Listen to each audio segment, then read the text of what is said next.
right, everybody. Welcome back for episode 3 of the ATL podcast about baseball.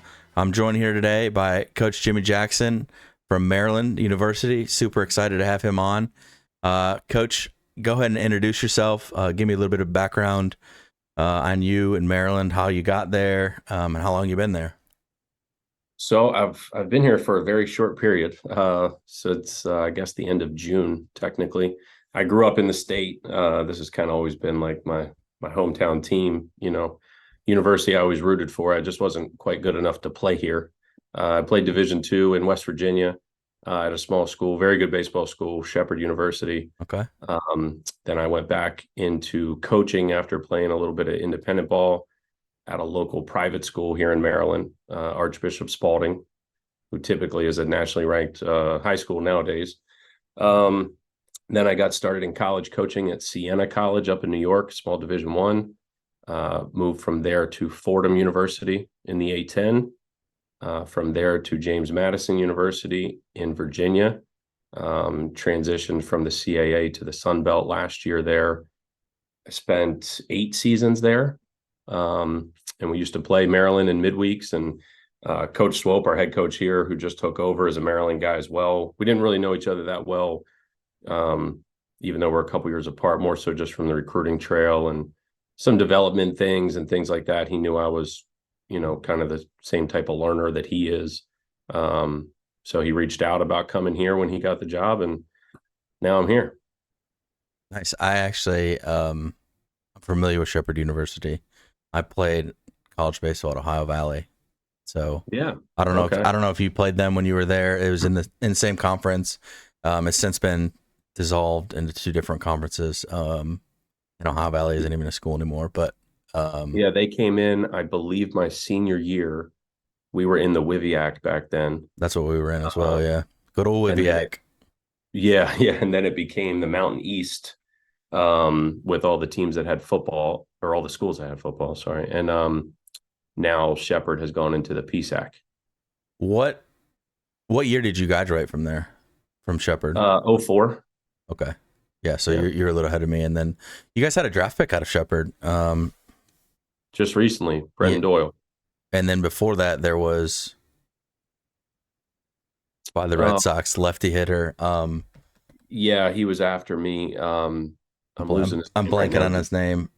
Big hitter. Big guy. Huge. Yes.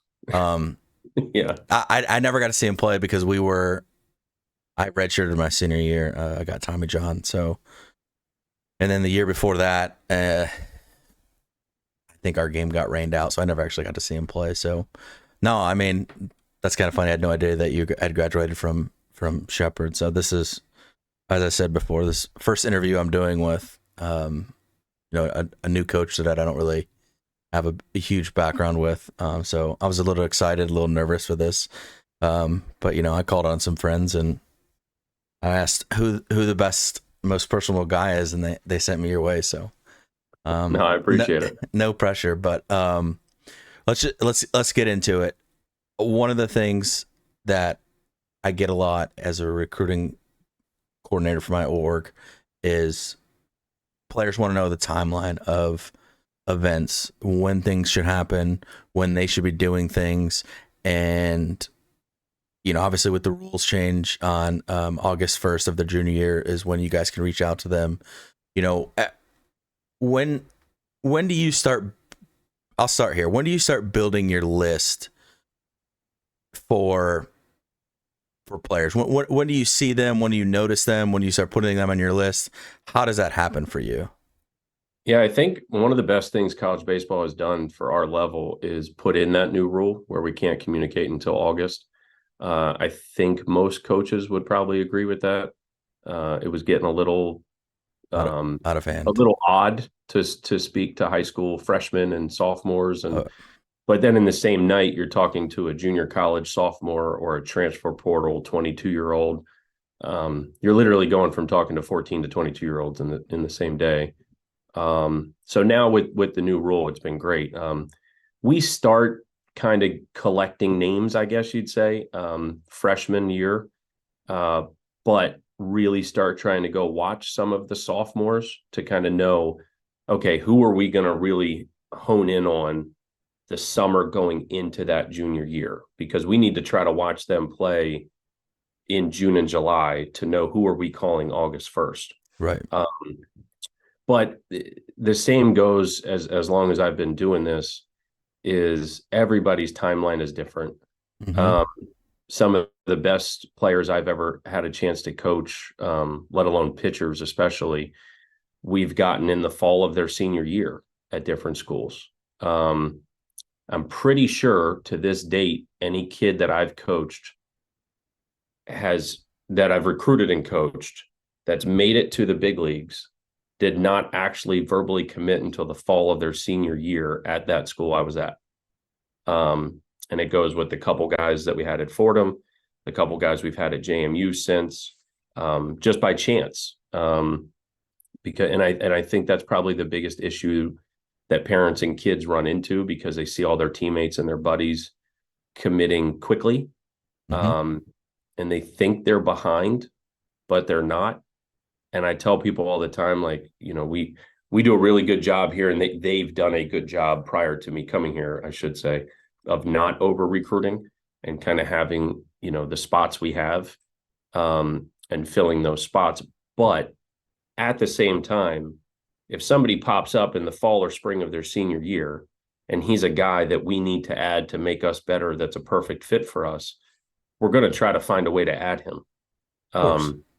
Because at the end of the day, we need to win at this level. And if we know this person is going to help us win, or we think he's going to help us win, then we're going to find a way to put him on our roster, no matter the timeline. What's that look like for you? A player that can help you win? Obviously the transfer portal changes a lot of things, right? So high school senior, you're going to add him to the list. What is he velocity? Let's say a pitcher velocity wise. What are you looking for?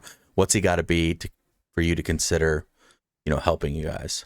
Yeah, I think if they're already in their senior year, then you're getting a little bit closer to what they're going to be when they show up. Mm-hmm.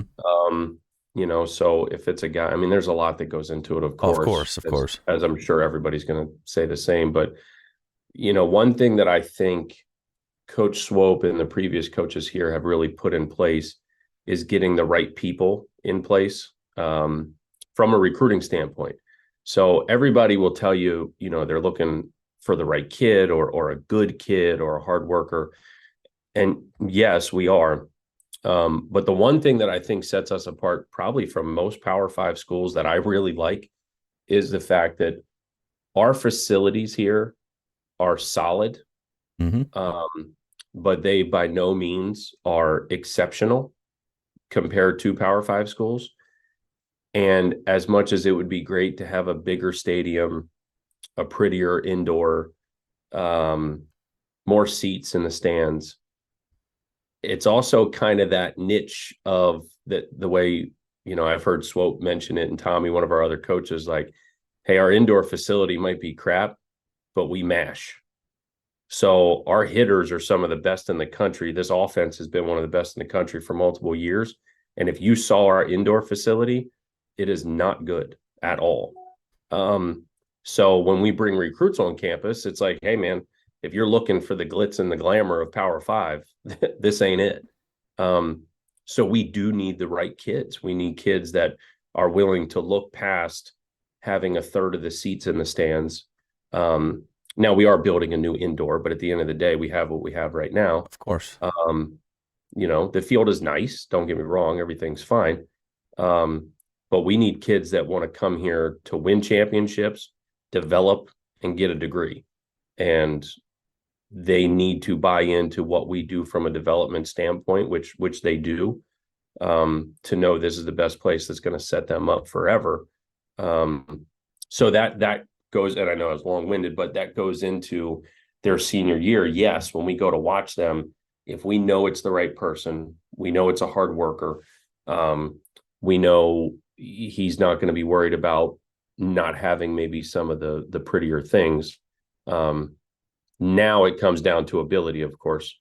And I'd say an upper 80s, 88, 92, somewhere in there as a senior, is mostly what we're kind of going to be targeting, especially if it's a late guy like that. Mm-hmm. Because the likelihood of them making another jump prior to campus is Much less. much less. As opposed to when you're watching a junior in their fall, they could be a mid 80s guy, and you just know that those jumps are going to happen based off other things we look at. So yeah, I'd say that's where we're at, probably from a velocity standpoint. But for me, it's even more important to have that second pitch. If they do not have a plus second pitch, then I will not recruit them ever. They have to have a second pitch. Doesn't mean they have to land it all the time. They just have to be able to do something, whether it's a plus change or plus spin or something. The foundation of that second pitch has to be there that you can work on. It's not just, yes, oh, I'm going to get him here. I'm going to teach him a nasty slider. It's like, I really like the shape of that slider. I like this, that, and the other about it. I can work with that and his fastball. And actually said a lot of good things there. You mentioned, on top of just the raw velocity, other factors that you look at to project a kid, if he's going to grow, how much he's going to grow. I think, and I think a lot of coaches are like this, because everybody is different, what they're looking for and what they want. It's projectability is huge. It's not just what is your velo now, because there is, hearing that, I'm sure there's a lot of juniors out there that are mid 80s that are like, I'm going to Maryland. Like, I'm going to be a Terp, It's like, well, slow down a little bit. Like, you have to have the velocity, but you also have to have the projectability that, Coach Jackson thinks that you're going to be able to take that jump, because you're signing a junior that's 84 to 86, 87, hoping he's going to project. If he never projects, that puts you in a bind. And if you do that 3, 4, 5 times in 1 or 2 classes in a row, we're looking for a different job. You know what I mean? That's why it's so tough. And I think, that's one thing that each family struggles with, is because they don't know what you're looking for when it comes to that. They just see, I throw this hard, I can go pitch here, and the metrics matter. They're huge. I tell our families all the time, metrics get you in the door. Maryland's not going to come watch you if you're not at a certain baseline metrics. But once you get there, like you mentioned, a plus second pitch, that's, a non-starter, like you have to have that. And, and the niche, takes me back to when I was coaching college, is you got to get the guys that are right fit, because you don't have the glitz and glamour. So developing that relationship with kids for you and for the rest of the staff, I'm sure, is huge. Oh yeah, it's first and foremost for us, and I think it's been an easy transition for me, and I think a lot of guys may think it's tough going from like that mid-major Division I to a Power 5, but to be honest, for me it hasn't been. And I don't know if it's partially because I was so familiar with this program already, because we were playing them every year in a midweek or two. I know the previous 2 or 3 head coaches. I know the previous 2 or 3 pitching coaches. The hitting coach has been the same here for a while now. And I knew what this school has been known for from a baseball standpoint, and the offense that they've developed with Coach Swope and Coach Vaughn here in the past, and taking that to another level. I think with the pitching staff is just going to set us apart. I hope, on a whole bigger scale, because the development things that Swope has been doing here now for some years, through something called motor preference, it's just a whole nother level. We'd be on here for 10 hours if we went through the whole thing. And if you had him on here, you'd probably be on here for 24 hours. But it really is next level. Like it's getting us to answer so much faster with athletes. And we're the only Division I baseball the only baseball program in the entire country that's doing it, which again I think sets us apart. So when it comes to recruiting and developing and having those relationships, this is just another aspect of those conversations that now happens, and we see how engaged that kid is to those conversations. Are they confused by it? Are they wowed by it? Are they into it? Do they think everything they're doing is already the best thing, or do they understand that there's more left in the tank? So and that helps us, especially with the pitchers, as far as knowing there's always another jump in there. It's just a matter of how do we get it out of them. Mm-hmm. And some of it could just be weight room based, which again, we have a strength coach that does things now starting to be a little bit based off motor preference. And which again, I think is going to help us even more. So Sum up what motor preference is in 1 minute, because I'm intrigued. When we were coaching college, we loved hacking the kinetic chain. That whole the science behind of that, and why your body moves the way it moves, and how to try to get the most out of your body. And it's a very different lifting and stretching routine than maybe 20 years ago with your strength coaches. So having a strength coach that would be willing to teach that is huge. So can you do it in a minute? Yeah, Swope's going to kill me because he would. I was going to say, your head coach probably can be like, well, he'd probably say it in such a better way. It's the simplest way I could explain it, or version I could tell you, is that biomechanics are extremely important, as we know. But at the end of the day, biomechanics are movements of measure, or they're measurements of movements, right? So everything's a measurement. The problem is nothing takes into consideration your brain. So motor preference takes into consideration your brain, meaning you weren't taught how to walk as a baby. You weren't taught how to run. You just did those things. The same way that you may hear Eugene Bleecker talk about, or Lance Wheeler talk about, take a 6-year-old, give him a bat and tell him to hit the crap out of the ball, hit it as fast as he can, or give an 8-year-old a baseball for the first time and just say, throw it as fast as you can.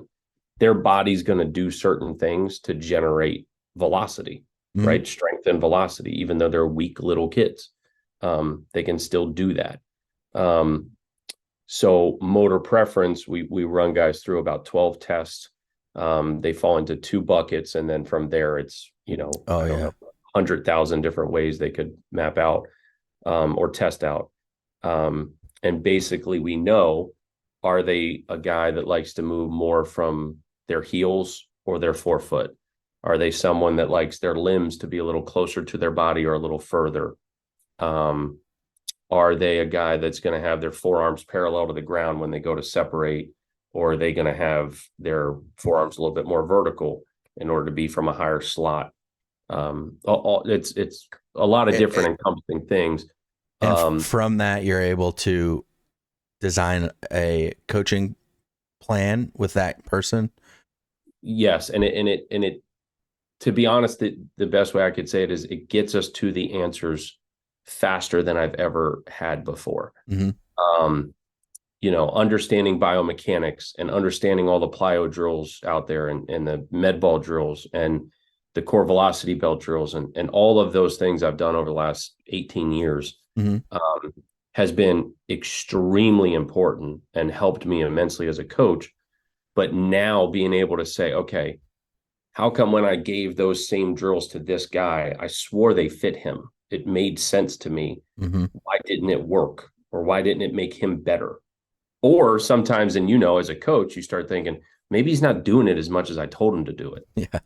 Right. And then you're like, hey, man, are you doing this enough? And it's like, coach, I swear. Yeah. Right. So now knowing, I've basically come up with the same way I've done in the past of, if a guy fits a certain mold, here's 3 to 7 drills that could help him in some way, shape, or form. Well, now I just take it with motor preference and say, okay, if he fits these 3 things, here's 3 to 7 drills that go perfectly with those preferences. And then that's still going to make him, help him be better. Yes, 100%. And it's, and I don't want to say like it becomes easier because but in a way it becomes easier to coach them. You're speaking more of their language, even though they may not know it. Yes. You know, right. And you see some of these guys say, okay, well, how come, this guy is built like me and he drifts down the mound way faster than I do. Right. This big leaguer, take it, whatever big leaguer. DeGrom, drifts down the mound really well. And he's like the prime example that everybody wants to use as this perfect delivery. Well, yes, because if he was tested out from a motor preference standpoint, there's a really, really good chance he's going to be tested out as an aerial. So he likes to be on the balls of his feet. Mm-hmm. He's going to be tested out as vertical because he used to have his forearms parallel or vertical from the ground. Hence, he threw from a 3/4 or higher slot. He's also disassociated, so he can create a lot of hip shoulder separation and close the gap very fast, which is where the biomechanics piece comes in.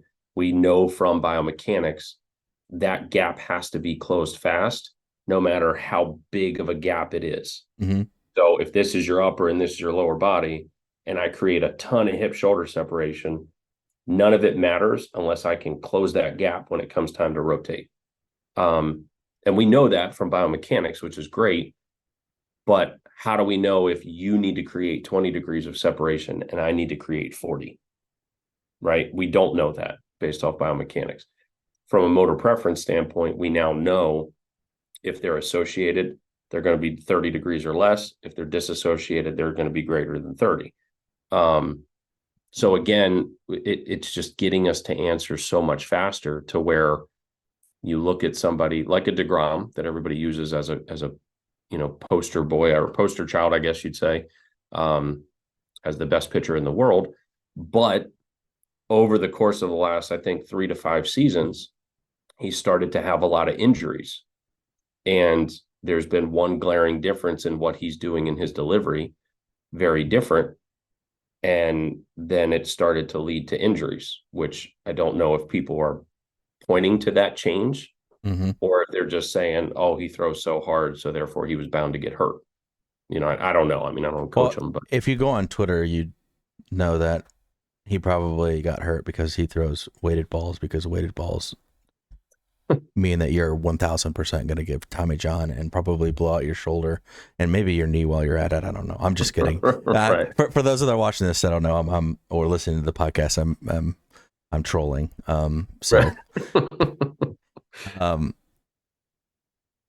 so interesting. And if this were a different day and we had more time and it was a different podcast, we would go further deep down in this, because that stuff's super interesting to me.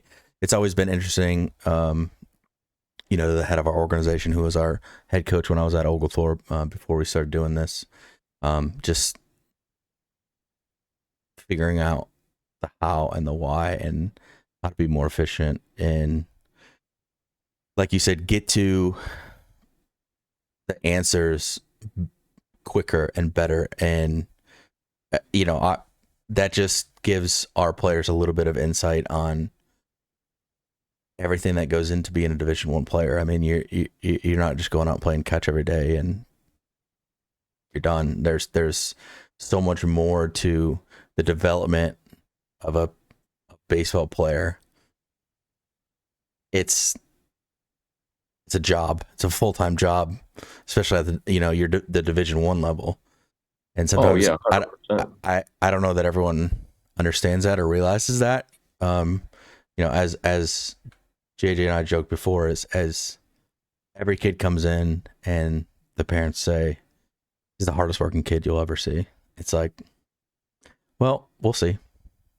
It's it'll be a different ball game when they come here and go through everything that we're going to take them through.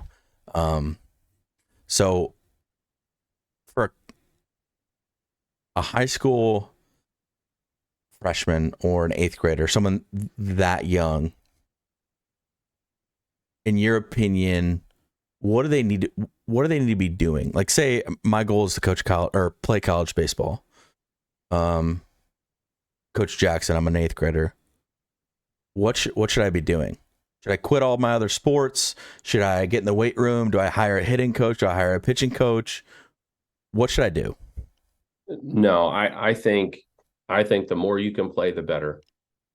But I am a big proponent in playing other sports, and I think the other sports now make even more sense to me, understanding what we do from a motor preference standpoint.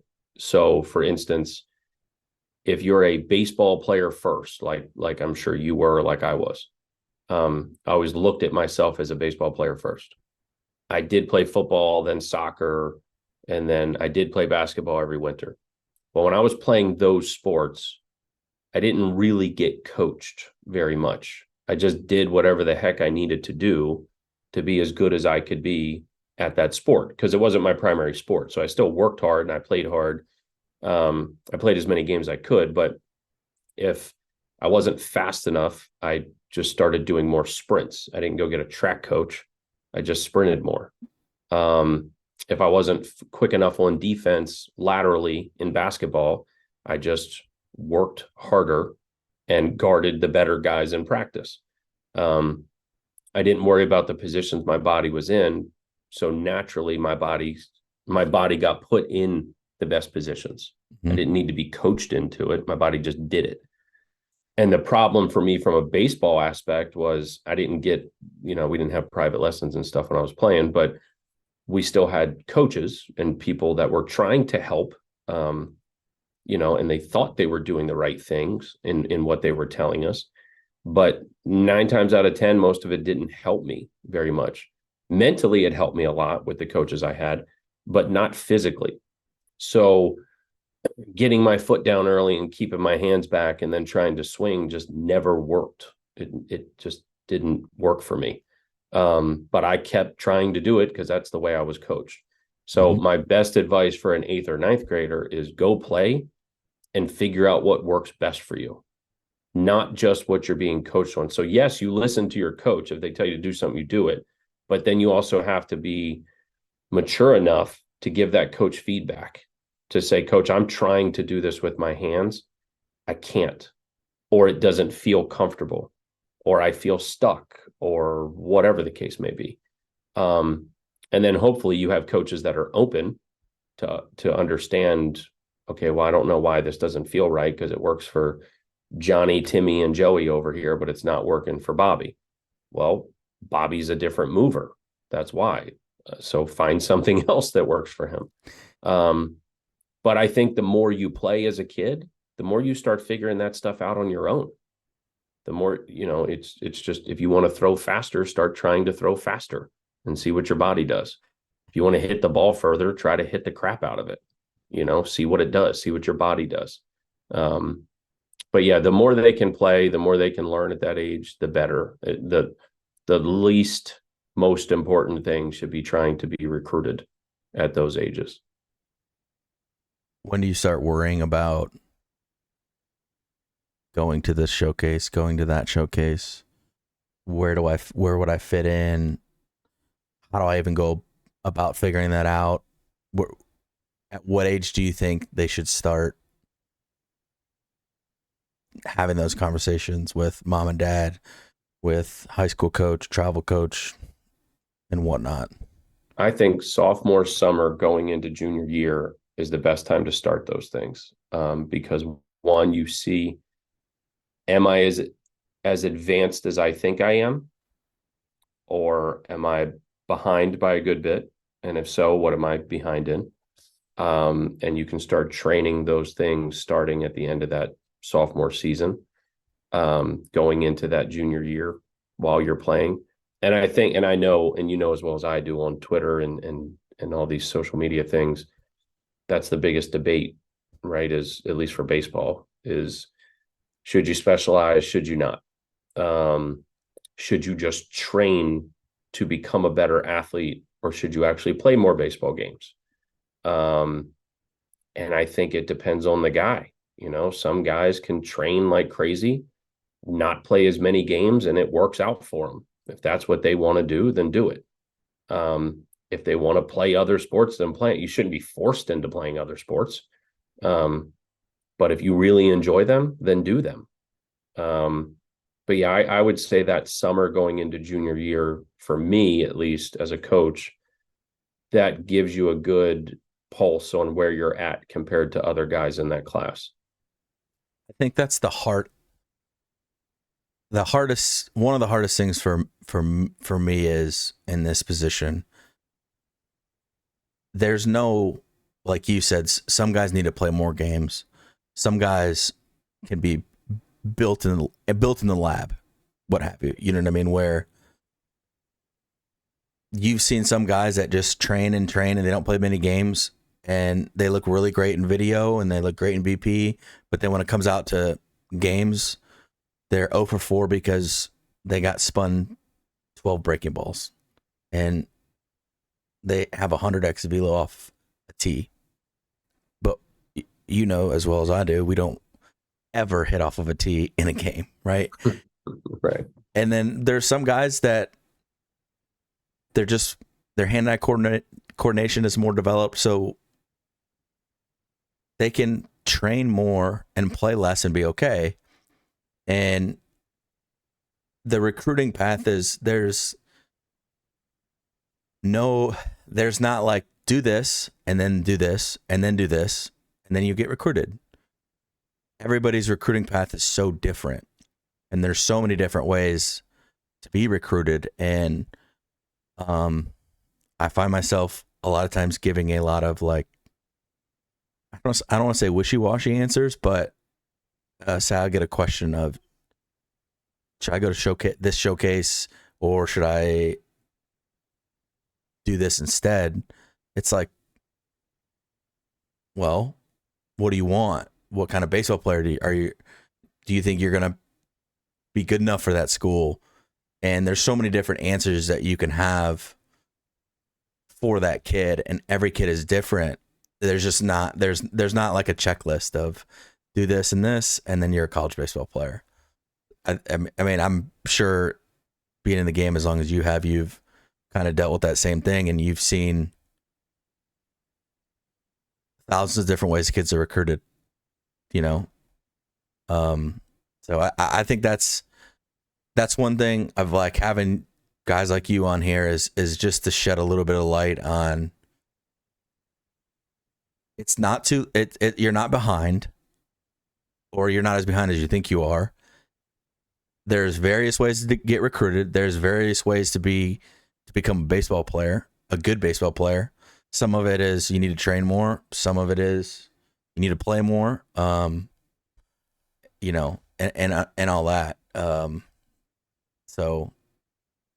Yeah, and I think that's the simplest way to say is there's not a perfect answer, because there isn't a perfect answer. Not Right. Everybody is created the same, so you can't be treated the same. One thing that I get a lot is about questions about showcases, on-campus showcases versus showcase with 20 schools, a bigger showcase. What's your thoughts on both of those? And if you were giving advice to a kid, how would you go about that? The way I would put it is, the bigger the showcase, the more you better stand out. So if you don't throw really fast, if you don't run really fast, or you don't hit home runs, the bigger the showcase, the harder it is going to be to see how good you are at baseball. The individual showcases at college campuses, the first question I would ask any school is, which coaches attend those? Because not every school has their entire coaching staff there. Mm-hmm. We do, luckily, thank goodness, because that's what I've been accustomed to and what I've been used to, right, at another Division I level. And I've always found that to be normal, but there's a lot of Division I programs that they don't. So if you're a pitcher and you're going to a camp and the pitching coach doesn't attend, I don't know. Certain schools might not pull the trigger. Certain ones might, because they might say, "Oh, well, our head coach is there and he can decide." Then yeah, but you need to know those answers before you sign up and pay the money and take an entire day and all the other things that come into that. But yeah, that's the way I would say. The bigger the showcase, the more you better stand out big Right. time. Right. I tell my guys that a lot when they're going to showcases or when I'm running them. I run a lot for CCSC. I ran one at Maryland actually a couple years ago.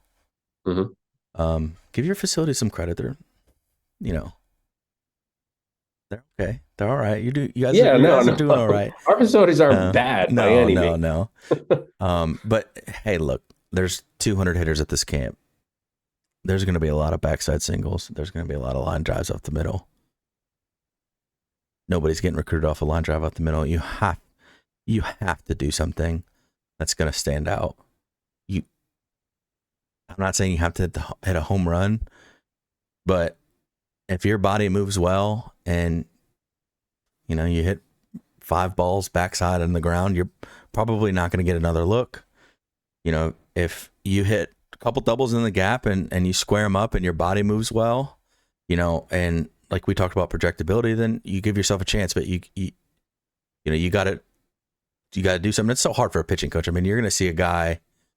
If we're talking about just the pitching aspect, if it's just a camp where they're not throwing, the hitters, you're going to see 12 pitches in the bullpen, and that could be the best 12 pitches of the kid's life, or it could be the worst. And maybe he potentially could have been good enough to pitch at your level. That's what you talk about. Like there's a lot of luck, and like right time or right spot, that goes into it. You got to have your best day in front of the right guy. And I mean, that's what makes it tough. Especially right. Go ahead. And that's where I think the background comes into play for us as a college coach, is reaching out to you, whether it's somebody that's running the travel organization or the high school coach or the JV coach or whoever, has their hands on those players at that young age to really tell us the type of kid that they are. I mean, the guys I really, really trust in this game from that recruiting aspect are extremely honest and will tell me, listen, man, maybe he's better than I think, but I think you just saw the best day of his life. So until I see it more, I wouldn't tell you to move forward. I would just tell you got to see him more. Or vice versa. Listen, you saw a bad day, but you saw the tools. It's there. You need to come see him again. That's why that's why recruiting is so hard, because you got to figure out as a recruiting guy, who can you honestly trust to tell you the truth about these guys? Because you only see a small sample size, whether that's at camp or anywhere else. I can't tell you how many times I've seen guys myself, especially hitters, that I've seen them multiple times and I know they're really good. And I talk them into coming to camp so that the hitting coach or the head coach can see them.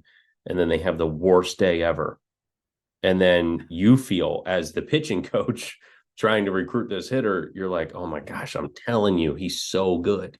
Yeah. Well, when it's me saying it to our hitting or head coach, of course they're going to believe me. We work together. But when you're talking to a high school coach or a travel coach, if you don't know them that well, it's hard to trust them. It's hard to believe them. I've said that in meetings with our players and our families, that recruiting is so much done on social media nowadays, but at the end of the day, a lot of college coaches are still going back to the well of, if you have a relationship with me and we've had a great relationship and I put my stamp of approval on a kid, that's it. That's all you need, because I've sent you 5 guys before and I've not been wrong on any of it. And maybe those kids didn't turn out to be the best players on your team and whatnot, but you know that you can trust what you're getting and what you're hearing from me. And that relationship is huge. And I tell guys, like, look, I can't lie for you. I don't want to say anything bad about you, but also if I lie for you, my relationship with Coach Jackson is done. You know, if I tell him he's getting this kid who's an amazing human, this, that, and the other, just to get you there, he's never going to take another one of the kids and, you know, that I send him ever again. That's not fair to guys down the road and in the future. And, you know, I've had to tell coaches, like, not the right guy, not the guy for that spot. And college coaches talk amongst each other as well. You know, when I was coaching in college, it was like I saw a kid I really liked, but his grades academically were going to be too good for the school I was at. I'd call up schools that he'd be great at, and I'd say, hey, you know, Coach Perez over at Emory, Bobby, hey, this kid's got a 36 on the ACT, 35 on the ACT. He's way too smart to come to Oglethorpe. Like, you need to take a look at him. So, you know, that relationship with college coaches and players is huge, because if you burn that as a player, you may not know when you need that again. You know, and I think that's just something that gets lost as kids are trying to navigate through this process. So, yeah, and I think that one of the key things you said was the relationship aspect. I mean, this whole game, our whole life is based off the relationships we develop and who we trust in our life and everything else. And baseball's identical. Baseball's exactly the same way. I mean, I think I know for a fact I wouldn't be coaching where I'm coaching if it wasn't for some of the relationships I've had from way back when. I mean, I literally got my volunteer job at Siena. I mean, it's, you know, it's at the end of the day, it's unpaid. There's no camp money. There's no nothing, but it's still a Division I baseball job. And I got it solely because a collegiate summer coach that I played for in the state of Georgia, in Athens, Georgia, happened to know the head coach at Siena and had always kept in touch with me. And when I was coaching high school and told him I was looking at coaching in college, he made one call. He had an opening. I had one call with that man. And next thing you know, Coach Rossi hired me to come move to New York and be his volunteer. And if that doesn't happen, then we don't lose to Manhattan College in the MAC championship, which then turns into the Manhattan head coach getting the Fordham job, which led him to calling me because now we were having a couple good seasons at Siena on the mound. If, you know, the head coach that just took over at JMU 8 years ago, or 8.5 years ago now, coached with a guy named Ryan Wheeler, who is now an assistant at Penn State, used to be an assistant at Richmond. They coached together at William & Mary 20 plus years ago, whatever it is. Years and years later, fast forward however many years, he's the head coach at Temple. I'm the pitching coach at Fordham. We were in the same league for a minute. He thought I was doing a really good job. So when the guy at JMU got the job, Coach Ike, he called one of his best friends, Ryan Wheeler, and said, what pitching coach in the Northeast should I be talking to? And next thing you know, it was through Ryan Wheeler that my name got in the door with Coach Ike. So it's all relationships. It's all it is, even for us as adults in this coaching world. oh yeah, And it's the same for players. I can't tell you how many times I've told friends of mine that coach at you know, a smaller Division I or Division II or Division III or my alma mater, you know, hey man, you should look at this kid. Like he's good. I'm telling you. We just don't have room, or we don't have space, or he's missing something for us, but I know he can play there. And next thing you know, they end up committing there and going there. Those things always matter, always. Well, Shepherd University is now on the map, anyways, from Bagent. Yeah, I was blanking on his name. I kept wanting to say Bagel. They're on the map now. They're on the map, man.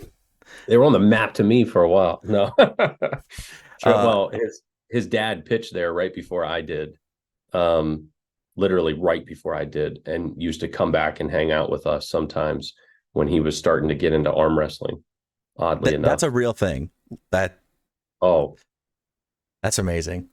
That's a for real thing. I It's mean, he's it's an animal. it's such a it's so funny that you framed the relationship thing like that, because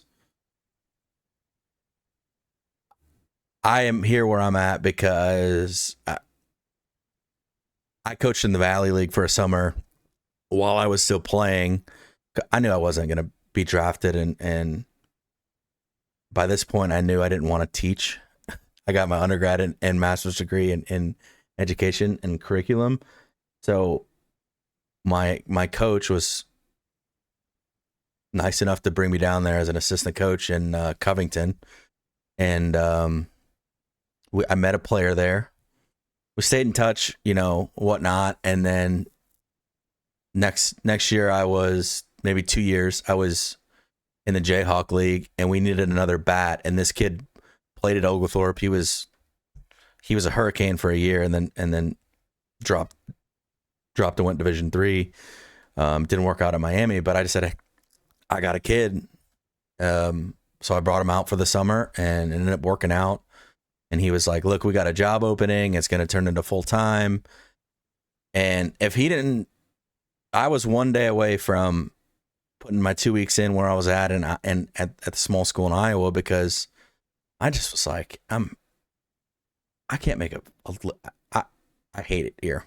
Basically, I got to teach. It is what it is. Here I am.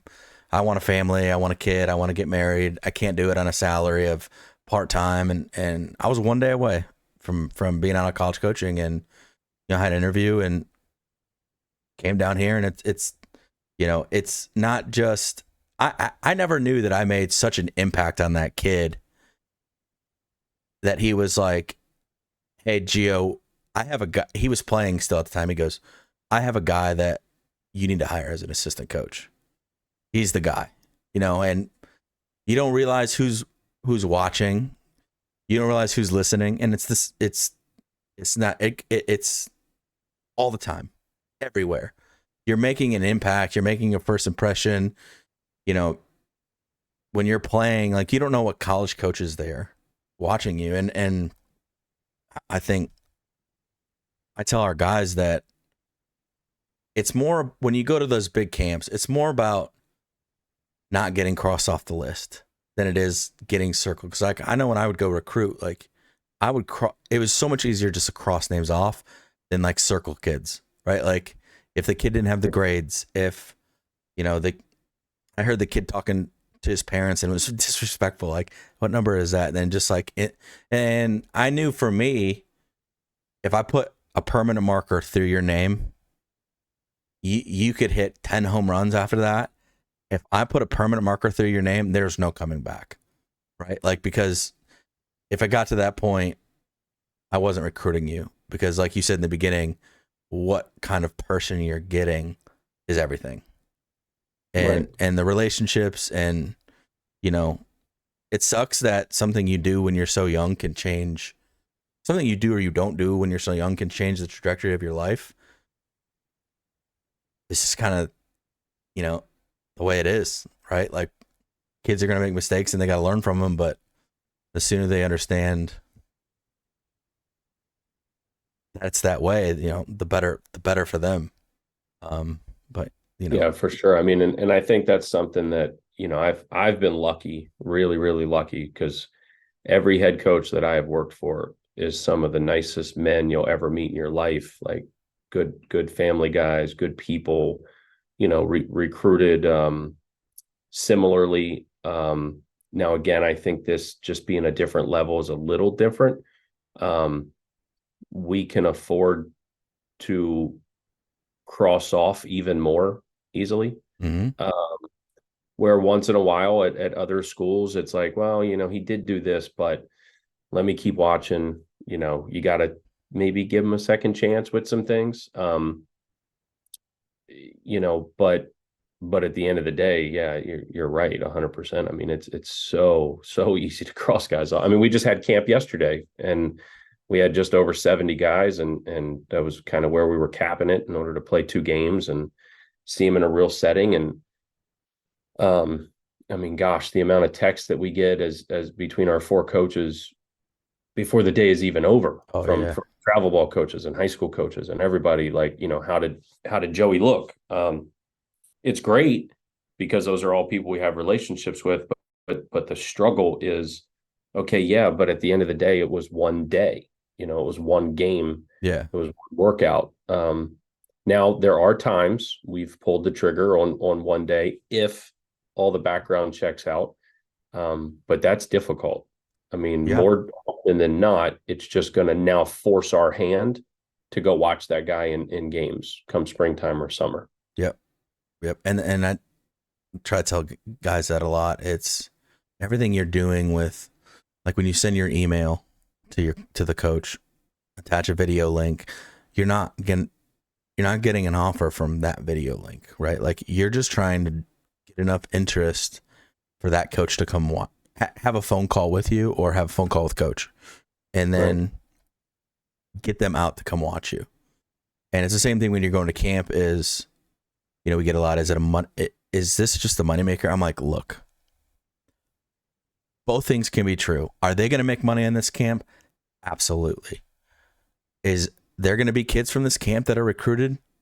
Absolutely. So then it comes down to, is Maryland one of your top schools that you want to go? That, hey, if I don't play college baseball anywhere, I might want to go to I still might want to go to Maryland. And if the answer is yes, then it's not a bad idea to sign up.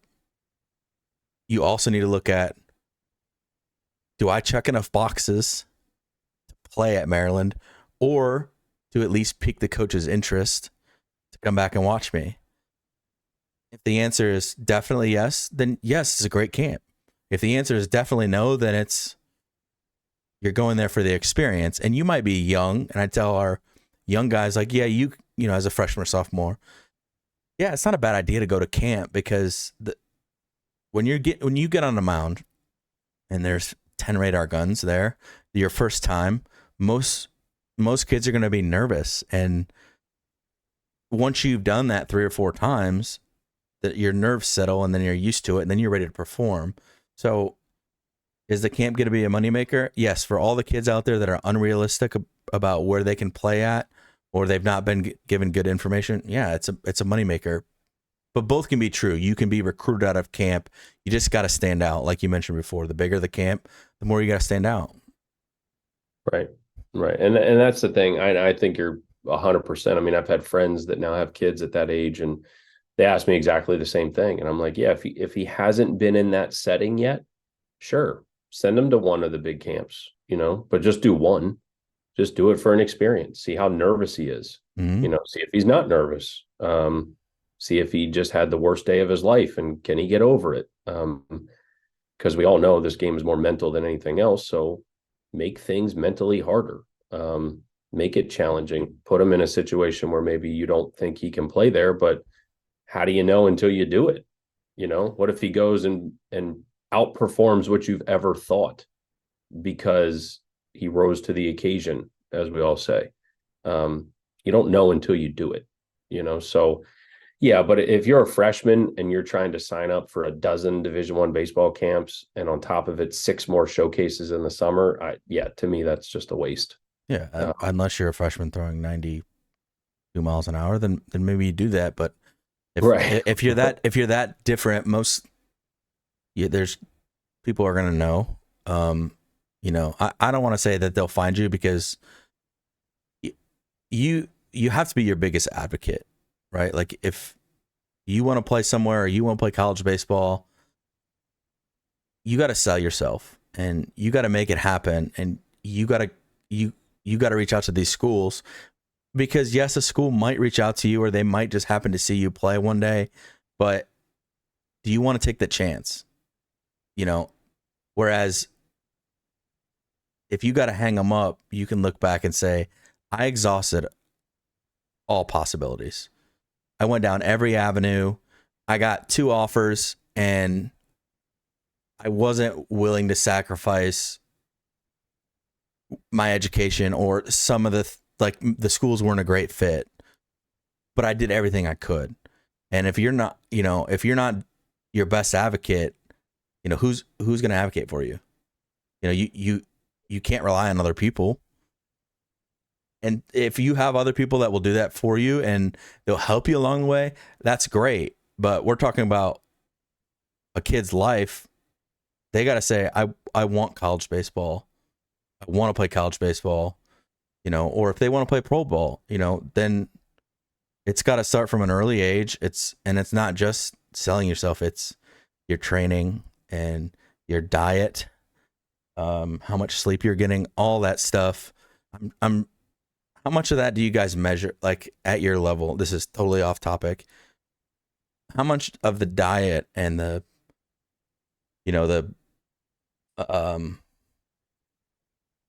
how tired they are, and how much of that do you guys measure? So we have a full-time nutritionist with staff. So our guys meet with her. I think it's bi or tri-weekly throughout the semesters.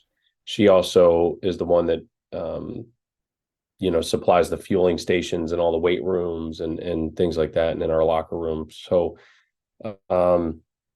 we, from a tracking standpoint, no, you kind of have to be careful within some of the rules as far as what you do and don't track.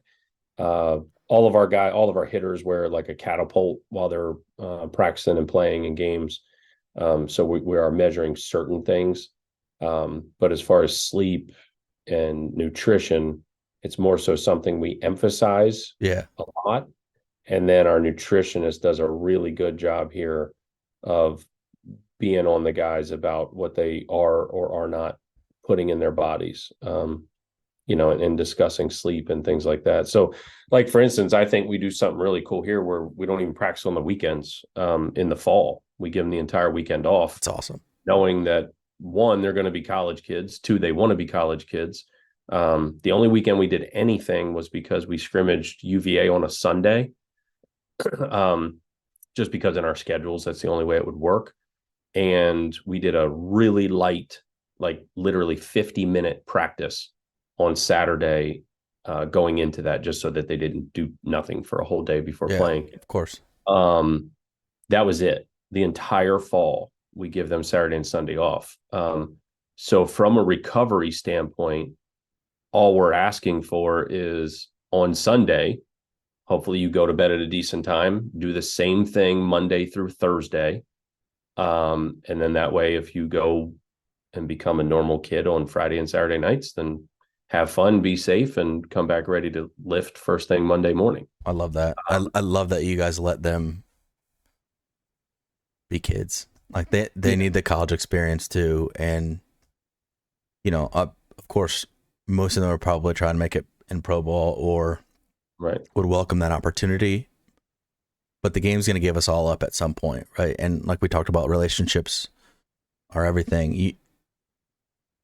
Most of the jobs offers you're going to get are from relationships, not even in baseball, just, if they want to go get an accounting job, like it's going to be through a Maryland alum, Maryland baseball alum. It's going to be through their buddy got a great job and they're looking to hire someone new. So he knows you from college baseball. Like they've got to develop those relationships. And I would say, like, if I could pick one trait, like to be, have it in the next life or be whatever, you create a human. I think being personable is the most important trait that you can have over almost everything. I mean, obviously hard work matters, right? Being smart matters, but if you're personable, it gets you so far. I mean, just being able to sit down and have a conversation and be like, I like that dude. Like, I want that dude around more. Like, I can go to bat with that dude. And when kids are asking me, like, what do I say to coach? Like, Coach Jackson, like, he's calling me. I'm like, dude, you should be yourself. Like, you let your personality shine through. Like, college baseball coaches are humans. They're dudes. They like to screw around, right? Like, most college baseball coaches have a lot of personality traits that align in some way, shape, or form. Like, a lot of us are the same. Like, we like the same things. We like the, so I tell them how you interact with me, do that. Just Right. be normal, because if they don't like you, they're not going to recruit you because they've got to spend a lot of time with you. So Right. if you're likable, it's just, it's one more feather in your cap, as opposed to like, this kid has zero personality. I'm trying to recruit him, but I just one word answers. Like it's boring. And if you match, it's like, it's boring, but he mashes, he's going to hit 15 home runs for us. We'll deal with it. But like a lot of times it's like having that personality gets you through that beginning part, and Well, it's also, but to your point, like you don't want a guy to be fake. And that's why 100%. I'm not fake with recruits. I mean, I tell guys all the time and their parents the same. Like when I talk, I talk the way I talk. I don't I mean, yeah, I try not to say, a bad word too many times. I don't say bad words towards you when I'm coaching you ever, like ever. But I say them just in talking. It's just the way, I don't know, it's the way I was brought up. It's the way I talk. My dad was a dump truck driver. It's the way he spoke. So that's what I do.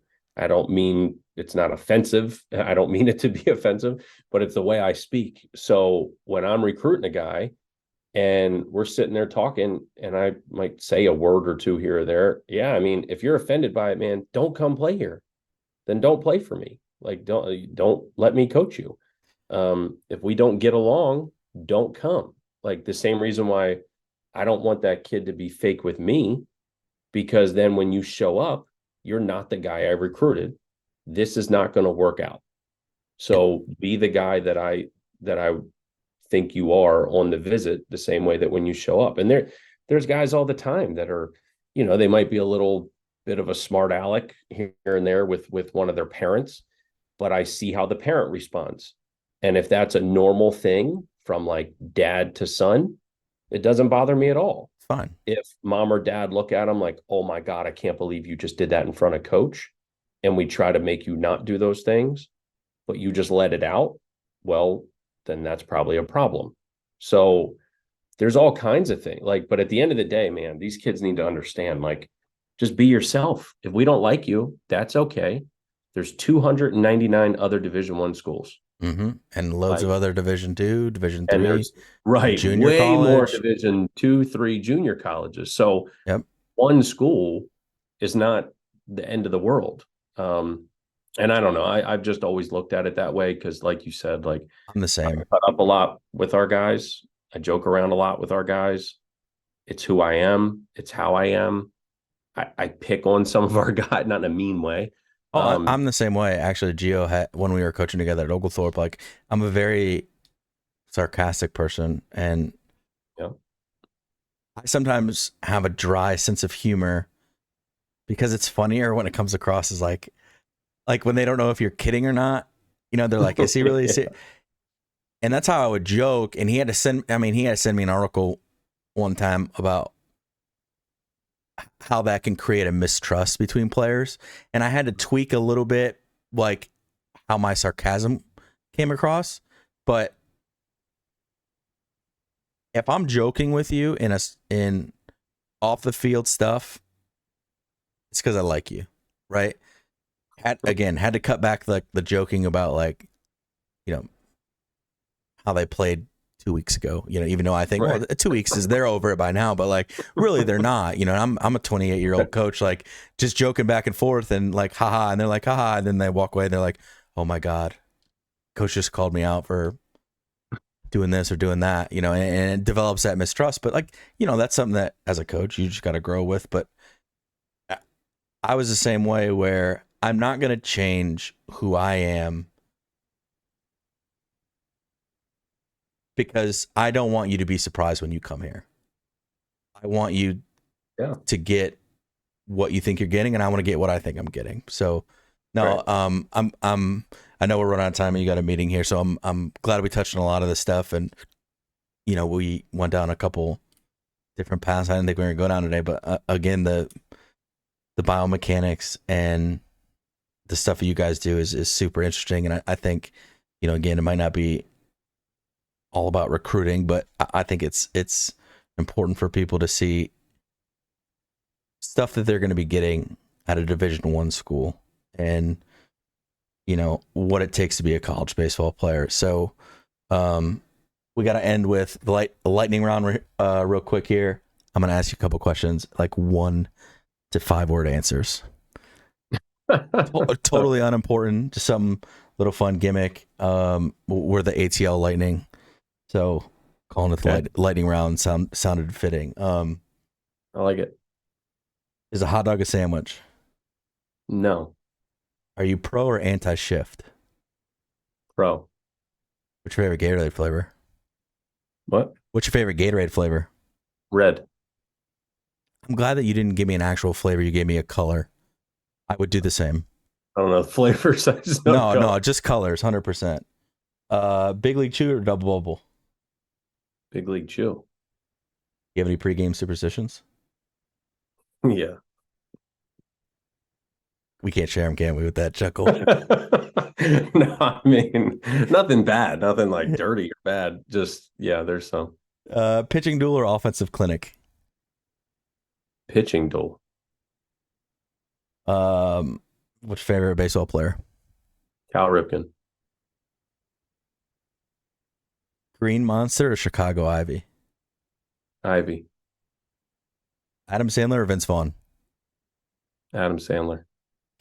Damn it, 0 for 2 on the Adam Sandler. I can't believe coaches say that. Coach, that's all I got. Thank you so much for joining me. You got anything to plug? Do you have any baseball camps coming up? No, the only two things I would say, one, I've done stuff with the Versus Cancer Foundation for a long time now and became one of their ambassadors a few years ago. So for any coaches that may watch or parents or travel coaches, high school coaches, whatever, you can always reach out. It's at Versus Cancer. You can find it kind of anywhere. They do incredible work with kids dealing with brain cancer. So just bringing awareness to that and trying to help in any way, shape, or form with that. And the other thing, like we talked about before, I think this motor preference stuff is game changing, man. I'm telling you, like when Coach Swope called me and said, "Hey, these three things are about to happen, and I think I'm going to become the head coach. And if that happens, you're coming here." He prefaced it talking about motor preference out of nowhere with me, which was confusing because I'm like, "What the heck are you talking about?" And I didn't know why we were talking about this. And then all of a sudden he told me why and said, "It's going to change your life as a coach." So at first, of course, I'm like, okay, yeah, whatever. Sure it is, and then once I'm up close with it and learning this stuff, it really is. I mean, it is game changing. So I think, the reason I mention that is because what you do, on a daily basis with these kids is enormous with travel baseball.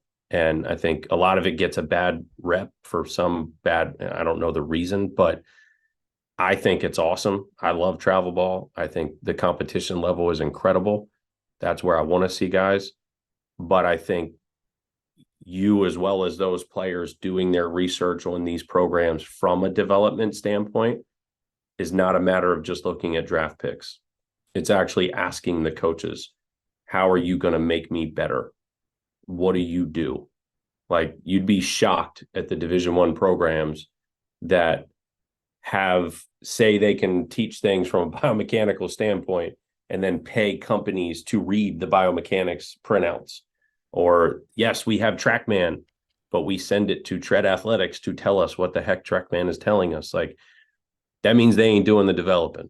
And I think that's one thing that sets us apart here, because from, me, Swope, Johnny, Tommy, Nick, the development is in-house, so, and I think we can prove it to recruit. I know we can prove it to recruits. So I kind of challenge some of these kids to get these answers from college coaches, make them tell you how they're going to make you better. I always tell our kids when they go on recruiting visits, ask coach hard questions like, what's your player development plan? don't let them tell you, well, we're going to develop you. Ask how, because if they stumble through it and they can't give you an answer, or they don't look like they're burning with passion when they tell you how they're going to develop you, that staff is not the right staff. That school is not the right school, and you need to look elsewhere. And you can't fake passion, like when you're recruiting kids and you know you don't want them to be fake. You sense that, and you can sense that out of, you know, mom and dad and all that. It's the same thing when you ask a coach questions. You can tell what they're passionate about, what they're telling you, what you want to hear, and what they're sweeping under the rug. And those are the things that you ask on a visit. And I know when I was having kids on campus, the kids that always stood out were the kids that asked me a question that made me think, you know, or made me like, how am I going to articulate this answer? And it's not just one of the standard, you know, answers that we always give to all those kids. So I tell that a lot for our kids. And I'm glad you mentioned that. So, Coach, thank you very much. Like Coach said. Yeah, versus cancer. Okay, versus cancer and motor preference. Motor preference, good. Motor preference, check it out. Thank you, everybody who tuned in to episode 3. We'll come back in 2 weeks with another episode for you. Coach Jackson, I appreciate it. Thank you for hopping on board and trusting good old RT to come on and you know, share an hour of your time with us. For sure. I appreciate you having me.